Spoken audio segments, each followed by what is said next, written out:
hurried up, hurry this, do that. Oh, gotta have more, yeah, we don't have enough. Hi, I'm DeAnza Duron, and welcome to the Best Buddies. If your kids are like mine, they love to ask questions. I don't think a child ever seems to run out of questions. I remember one of our granddaughters was with us, and she was sitting on the stool just wiggling, and Pop said, "If you don't stay still, you're going to fall off that stool, and the first thing that's going to hit is your head." And she looked at him so seriously, and she goes, "Pop, what's the second thing that'll hit?" You're like, oh, she's missed the point, I'm afraid. You know, questions are great. In fact, the parents, they have to have that in their toolkit, how to ask a great question. A great question for a child can divert their energy, their attention. If they're getting a shot at the doctor, you get them engaged in the question. Questions can entertain them for a while. It can teach them. You got to know how to ask good questions if you're a parent. But you know, probably the most important person that you ask a question to in life is yourself. Because a good question can change everything. Questions that we as parents need to ask ourselves, and questions that I've asked myself through my years of raising the kids was, am I a fun parent? I think we all want to be fun. How do I line up with other parents? Am I getting just so rigid that they can just know what I'm going to do? Am I in a rut? I want to be spontaneous. Am I really connecting with my kids? Is the tone of my voice becoming harsh?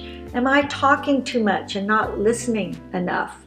Have I become a nag and maybe talk too much about the things they don't do right instead of the things that they do right? Great questions that we have to continually self-monitor ourselves and be very honest. The more honest you are in answering those questions, it's exciting, and you'll also grow. I want to ask good questions of myself. Probably one of the most important questions that we can ask as parents is, am I giving my family, my children, the gift of contentment? Not their contentment, but my contentment. Am I giving them the gift of a contented mom, a happy dad? I've been around the world before I was married and then traveling with Denny. I remember going to India and seeing poverty like I'd never seen it before. I was in China, so many parts of the world where the poverty levels are so incredible. It made me thankful for what we have in this country. It's not perfect, but we're so blessed. My 96-year-old mom has lived with us for almost 20 years. Right now, she's almost, she can hardly see. She is definitely legally blind. And, it's made me so thankful for being able just to see the sunset, the sunrise, to see my grandchildren's face, to understand that there were thousands of children born this year that couldn't see. And I had 6 children that I gave birth to that they were all healthy. And so I think contentment, when you say, so how am I going to live a life of contentment and give that gift to my children? I think the biggest part of that is being really thankful.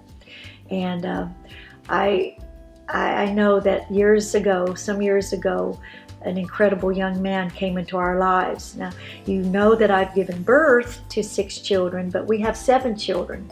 And maybe you don't know the story of how our 7th child came, but he came as a teenager, and he came to visit, and we just didn't let him go. We just said, we want you in our family. We took him as a son, and he totally changed our lives.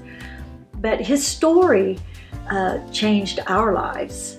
I don't think we really understood that there really are children right here in our city that are growing up hungry.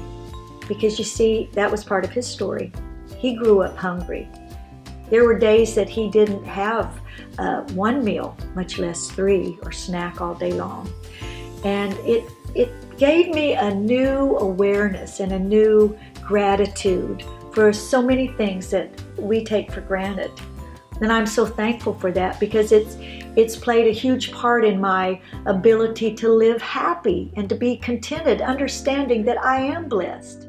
All of us need to ask ourselves the question, are we really thankful for the things that are going on in our lives, the many blessings that we've received? And am I giving that gift to my children? The bottom line is we can. We have to hold on to it. We all can get into that thing of just living aggravated, hurried up, hurry this, do that. Oh, we've got to have more of that. We don't have enough. If we just had a bigger this, and that's not happy. And your children are affected. They know when their parent is contented, when their parent is happy about their life, secure in who they are, excited about their future.